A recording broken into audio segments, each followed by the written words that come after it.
Hello guys, आज हम global martial art का चैप्टर 3 करेंगे एक्सप्लेन।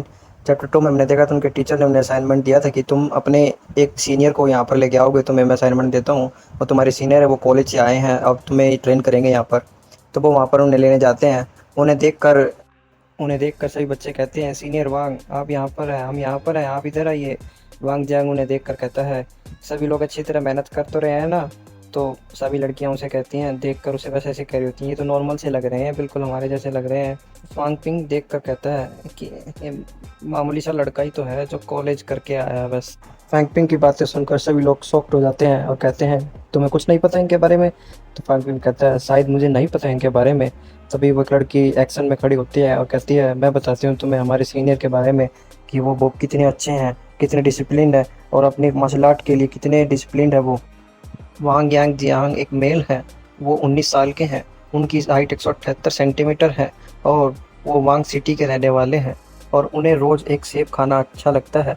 उनमें कोई भी ऐसी बुराई नहीं है जो हमें पसंद ना हो और उनमें से बहुत ही मेन बात है, वो अपनी मार्शल आर्ट के लिए बहुत ही डिसिप्लिन है और वो कॉलेज में जाने के बाद भी मार्शल आर्ट की तैयारी करते रहे और किसी की डिसरिस्पेक्ट नहीं करते, सभी को रिस्पेक्ट करते हैं छोटे बड़े की, और हम उन्हें आइडल मानते हैं अपना। सीन चेंज होता है, सभी लोग सीनियर वांग को सेलिब्रेट कर रहे होते हैं, बस में बैठे होते हैं और वो कह रहे होते हैं, वांग जियांग अब वापस आ गए, अब आप कुछ स्पीच दीजिए। तभी वो वांग जियांग शर्मा जाता है और कहता है, तुम मेरी कुछ ज़्यादा ही तारीफ़ें कर रहे हो, अब रहने दीजिए, अब बहुत ज़्यादा करने की ज़रूरत नहीं है। तभी वो स्पीच कर रहे होते हैं और पूछते हैं उससे कि अब हमारे पास बहुत ही अच्छा मौका है, हम आपसे पूछ सकते हैं कि आप यूनिवर्सिटी मार्शल आर्ट एग्ज़ाम में पास हुए, उसका क्या सीक्रेट है, कुछ सीक्रेट है हमें बताइए, हमें भी एग्ज़ाम पास करना है। तो वो बताता है कि इनमें मेन 5 टर्म होते हैं, एग्ज़ाम होते हैं। एक तो पॉलिटिकल ट्रायल होता है, फिजिकल होता है और कल्चरल होता है और हमारा एक्सपीरियंस बेस्ड होता है और एक ब्लड की और साइक वैल्यू होती हैं। ये सब चीज़ें तो आपको पास करनी होती हैं और इनमें से एक मेन होती है कि इनमें से 2 मेन होती है कि हमारी फिजिकलिटी और एक एक्सपीरियंस, उन दोनों को पास करना ज़रूरी होता है। और यहाँ पर जितने भी बच्चे हैं जिनको एग्ज़ाम पास करना है, उसकी लिमिट तो 110 ब्लड की और ब्लड साइक वैल्यू होनी चाहिए। वो तो हम मेट कर देते हैं, पर उसमें भी बहुत चीज़ मेन होती हैं आगे और करने के लिए, एग्ज़ाम पास करने के लिए, कि आपको इनमें और भी अच्छा करना होता है।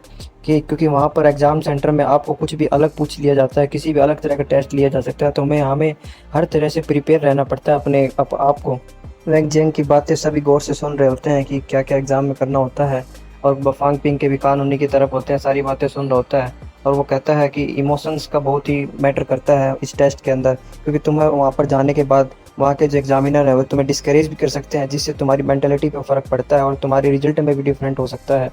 तो तुम्हें अपने जो इमोशंस हैं उनको कंट्रोल करके रखना होगा, हैप्पीनेस को, गिल्ट को, इन सब चीज़ों को, अपने ह्यूमिलेशन को, इनको कंट्रोल करना होगा और अपने एक जो टेस्ट के ऊपर फोकस रखना होगा। इनमें से खासकर होता है एंगर, आपको गुस्से पर अपने ज़्यादा फोकस रखना होता है। आप जहाँ पर आपने कंट्रोल खोया वहाँ पर आपका एग्ज़ाम यानी ख़राब हो सकता है, रिजल्ट ख़राब हो सकता है।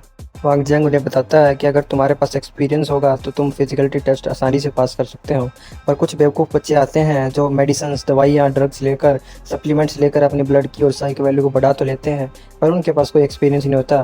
पर उन्हें अगर मैं एक चिकन भी दे दिया जाए मारने के लिए, तो उनके हाथ कब कपाएंगे और वे उस चिकन को भी नहीं मार पाएंगे, तो वो कहाँ दुश्मनों को मार पाएंगे, हमारे जो इनको हमें मारना होगा, अगर किसी दुश्मन को हमें मारना होगा। तो वो कहता है, इंसान को मारना चिकन से मारने से बहुत ही मुश्किल होता है। तो तभी फांग पिंग चौंक जाता है कि ये इतनी आसानी से इस बातों को कैसे बोल रहा है, इसे तो एक की पॉसिबिलिटी लग रही है कि शायद इसने कोई इंसान पहले मारे होंगे, ह्यूमन का कत्ल किया होगा। पर हमारे मार्शल आर्ट एग्ज़ाम यानी एसोसिएशन में ये भी रूल है कि हम ऐसे ही किसी इंसान को नहीं मार सकते, यह रूल का उल्लंघन है। तो अभी ये सब चीज़ सुनकर फांग पिंग एक तरफ से चौंक रहा होता है उसकी बातें सोचकर। सीन चेंज होता है, फांग पिंग अपने घर आया होता है, उसकी बहन उसे कह रही होती है, क्या आज तुम स्कूल नहीं गई, हाँ बंक मार रहे हो क्या तुम। तभी फांग पिंग उसे कहता है, नहीं नहीं ऐसा कुछ नहीं है, आज हमारे यहाँ कोई सीनियर आए थे, वो कुछ स्पीच दे रहे थे तो जल्दी छुट्टी हो गई, अब मैं घर पे आ गया। तो फांग पिंग बेड पे लेटे लेटे वांग जियांग के बारे में सोच रहा होता है कि वो इतनी नॉर्मली कैसे किलिंग के यानी इंसानों को मारने के बारे में बोल सकता है। इससे तो एक ही पॉसिबिलिटी लग रही है कि उसने शायद कभी कुछ किया है।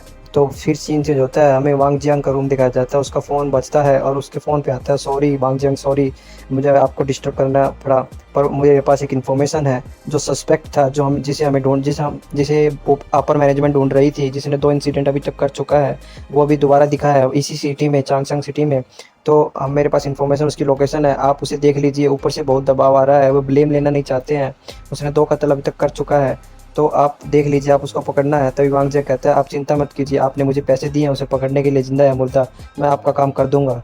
तभी सीन दोबारा चेंज होता है, वांग जियांग रूम में फांगपिंग के रूम में दिखाया जाता है। फांगपिंग कल्टीवेशन कर रहा होता है, अपने सिस्टम में अपनी ब्लड की और साइक वैल्यू को बढ़ा रहा होता है, सभी को 1.2 कर लेता है और उसके पैसे माइनस हो जाते हैं। पर उसके शरीर पर बहुत ही बुरा प्रभाव पड़ता है, जैसे ही अपनी ब्लड की यानी को बढ़ाता है, उसके हार्ट उसको झेल नहीं पाता उसकी ब्लड की जो पावर को, कि उसका शरीर अभी कमज़ोर है। तो जैसे ही वो बढ़ाता है उसको बहुत ही ज़ोर से धक्का लगता है, दर्द होता है उसके दिल में, और वो वहीं पर अपने बेड पर बेहोश हो जाता है। फांगपिंग के शरीर में ब्लड सर्कुलेशन बहुत तेज़ी से हो रहा था, उसके शरीर में ब्लड बहुत ही तेज़ी से दौड़ रहा था, क्योंकि उसने अपनी अपनी ब्लड की को वैल्यू को बढ़ाया था, जिससे उसका शरीर अभी प्रोसेस कर रहा है उसको। और तो उसके शरीर में बहुत ही दर्द हो रहा है, वो कह रहा होता है मुझे बहुत दर्द हो रहा है, उसके शरीर की हाथों में नसें बाहर निकल के आ गई, टाइट हो गया उसका शरीर, पूरी नसें निकल के आ रही थी। वो कहता था, वो उसमें बैठ कर सोचता है कि मैंने पिछली बार ब्लड की बढ़ाई थी तो मैंने कुछ, मेरे शरीर को नॉर्मल ही रहा था, कुछ ज़्यादा फर्क नहीं पड़ा था, पर अब की बारी ऐसा कैसे पॉसिबल हो सकता है अब की बार बढ़ाने से। और वो अपने हाथ को छू कर देखता है, उसके हाथों में नस होती हैं निकली बहुत सारी। वो कहता है क्या इसका कोई साइड इफेक्ट है ये जो मैं ब्लड की को बढ़ा रहा हूँ। तो वो कहता है नहीं, ऐसा कुछ पॉसिबल नहीं हो सकता। पर उसे फिर अंदर अंदर धीरे धीरे दर्द कम हो रहा होता है उसका, तो वो सोचता है, और उस दर्द कम होते ही उसकी हाथ में स्ट्रेंथ, उसे अपने शरीर के अंदर स्ट्रेंथ महसूस हो रही होती है, और कहती है हाँ अब ठीक है, अब मुझे नॉर्मल महसूस हो रहा है, अब मैं। फिर उसे एकदम कुछ याद आता है, कहता है कि हाँ और मुझे तो सीनियर वांग को लेके आना था स्कूल से। तो वो उठता है, दोबारा अपने कपड़े पहनता है, ड्रेस पहनता है स्कूल की, और बाहर की तरफ जाता है, गेट की तरफ। गेट की तरफ जैसे ही जा रहा होता है, एक सस्पिशियस आदमी उससे टकराता है, और उससे टकराता है तो उसके जेब में से जो एक चाकू है वो पड़ जाता है, और फांगपिंग भी उसे देख लेता है कि एक डैगर इसके पास एक चाकू है, और वो सस्पिशियस आदमी उसकी तरफ लगाता है, उस चाकू को जल्दी से छुपा लेता है। पर फांगपिंग उसे एक बार तो इग्नोर कर देता है, पर उसे कुछ अजीब तो लग रहा था उसके बारे में, और वो वहाँ से चला जाता है। और वो दोबारा बस में मिलते हैं और स्कूल में अपने दोस्त से और सीनियर वांग से। लड़कियाँ कहती हैं सीनियर वांग आप इधर आइए इधर आइए। तब एक लड़का कहता है हमारा स्कूल अच्छा तो है, हमारे एग्ज़ाम से पहले उन्होंने यूनिवर्सिटी से सीनियर वांग को बुलाया हमें मोटिवेट करने के लिए, हमें एक्सपीरियंस दिलाने के लिए कि एग्ज़ाम कैसे होता है। फांगपिंग बस बातें सुन रहा था उनकी। फांगपिंग कहता है इसमें इतनी बड़ी भी क्या बात हो गई, एक ग्रेजुएट स्कूल से एक यूनिवर्सिटी का कॉलेज अपने पुराने स्कूल में तो आ रहा है। तब लड़का कहता है नहीं नहीं, अगर कोई नॉर्मल सीनियर कोई आता तो अलग बात थी, पर ये तो वांग जियांग है, ये इसमें कुछ डिफरेंट बात है। इस वो लड़का कह रहा होता है ये मामूली ग्रेजुएशन नहीं है, ये मार्शल आर्ट एग्जाम यूनिवर्सिटी से ग्रेजुएट होकर आया है, और ये इकलौते अपने फर्स्ट ईयर के ग्रेजुएशन में हुए हैं, फर्स्ट ईयर में ही हुए हैं, तो ये इकलौते मार्शल आर्ट है और एक अच्छे मार्शल आर्ट हैं। तभी फांगपिंग की तरफ वांग जियांग आता है, उसके कंधे पर हाथ रखता है और कहता है मुझे पता तो है तुम बहुत ही अच्छी तैयारी कर रहे हो एग्ज़ाम के लिए, पर तुम्हें ऐसे इतनी जल्दी नहीं करना चाहिए, अपने दिमाग को और अपनी फिजिकलिटी को दोनों को एक साथ रखना चाहिए। और मुझे लगता है तुमने अगर मेडिसिन ली है तो तुम ऐसे ही मेडिसिन नहीं ले सकते, तुम्हारी सारी जो ब्लड वैल्यू है वो बढ़ चुकी है, और तुम ऐसे ही तुम खतरा मोल ले रहे हो, तुम एग्जाम में इतनी जल्दबाजी नहीं कर सकते। फांगपिंग यह सुनकर चौंक जाता है, ये तो एक असली मार्शल आर्टिस्ट है, इसने मेरे अंदर सेंस कर लिया कि मेरी ब्लड की बड़ी हुई है, और इसने बता भी दिया इतनी बिना कुछ चेक किए, ये बहुत ही अच्छा है, ये तो कुछ डिफरेंट ही लग रहा है, इसमें कुछ बात तो है इस लड़के में। और कहता है तुम ऐसे मेडिसिन नहीं ले सकते, अगर तुम मेडिसिन लोगे और फिजिकल कुछ एक्सरसाइज नहीं करोगे तो तुम मर भी सकते हो, तुम्हारा शरीर ये चीज़ झेल नहीं पाएगा इतनी आसानी से। तुम्हें मेडिसिन के साथ साथ अगर तुम अपनी ब्लड की बढ़ा रहे हो तो तुम्हें एक्सरसाइज करनी होगी, फिजिकल एक्सरसाइजेस करनी होगी, तभी तुम उनको बैलेंस कर पाओगे। तभी फांगपिंग कहता है आपका शुक्रिया वांग जियांग, आपने मुझे ये वार्निंग दी, आपका मैं आभारी हूँ। और फिर सीन चेंज होता है, हमें फांगपिंग घर पे दिखाया जाता है। फांगपिंग रात को एक्सरसाइज कर रहा होता है, पुशअप सीटअप्स और कर रहा होता है, और अपने आप को अपने शरीर को ट्रेन कर रहा होता है कि जिससे उसकी ब्लड की को बैलेंस किया जा सके। तभी वो खड़ा होता है, उसे एक ब्लड लस्ट महसूस होती है अपने अपार्टमेंट के ऊपर वाले माले से, उसे बहुत ही ऐसा ब्लड लस्ट महसूस होती है, और वो देखता है तो वही आदमी है जो जिससे मैं दिन में मिला था। जब भी मुझे इसमें से ब्लड लस्ट महसूस हुई थी, ये कुछ किलर टाइप का लग रहा है, मुझे थोड़ा ध्यान देना चाहिए। तभी वो अपने घर के अंदर आता है तो वो न्यूज़ देखता है, तो न्यूज़ में एक आदमी को दिखाया जाता है, उसमें वही डैगर होता है जो डैगर अभी उसने देखा था उस आदमी के हाथ में, कि उस आदमी ने 2-3 बंदे मार चुके हैं। तो रात को फांगपिंग को सपना आता है जिसमें वो डैगर लेकर फांगपिंग के ऊपर खड़ा होता है और फांगपिंग के डैगर मार देता है।